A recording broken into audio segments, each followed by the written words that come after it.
Here's Brody Brazil. I'm going to name three things that are underlying themes of this season.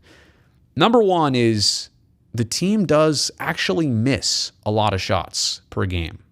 Don't have the stat right in front of me. Brazil probably should have done that if I'm going to make this statement. But wow, Maddie, going back on the stats hard, last 5 games, 159 shots, 64 missed.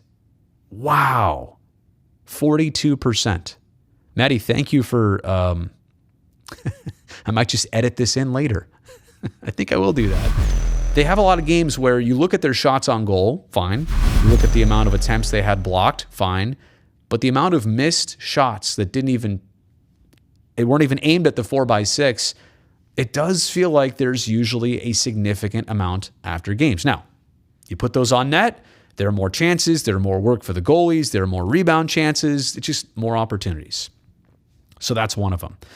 Second one, and I know that was a negative. The second one is that this team is among the NHL's team leaders in block shots.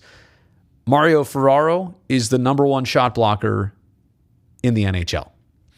Takes commitment, takes courage. Certainly you hope that nobody actually pays a price other than bumps and bruises.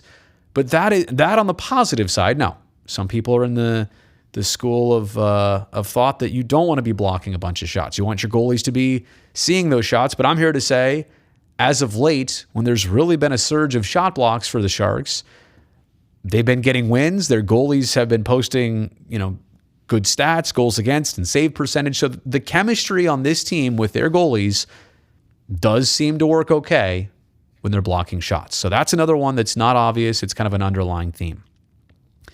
But the third one that is probably the most obvious on a game-to-game basis is power play chances for the Sharks. They're not drawing enough penalties this year. Could that be a couple different things? And fans will be quick to tell you the officiating is always out to get San Jose. There have been a couple games where it did feel like the officials put away all the whistles, right? Sharks didn't take many penalties. They didn't draw many either. So I will say that maybe this year that's a little underlying part of it.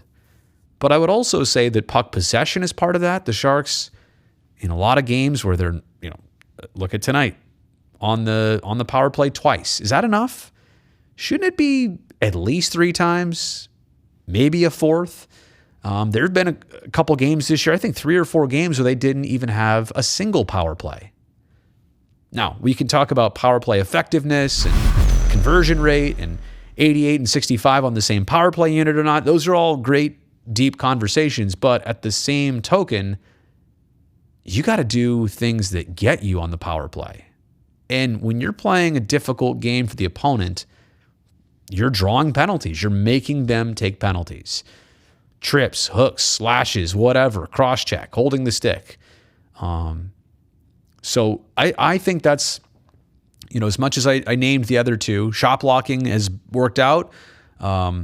The amount of missed shots they have per game is usually not good, not in their favor. But this one, not drawing enough penalties, it's weird. It's a weird thing to say. You want to see more of that, but you want to see them more dangerous with the puck because that in itself is going to necessitate other teams taking more penalties.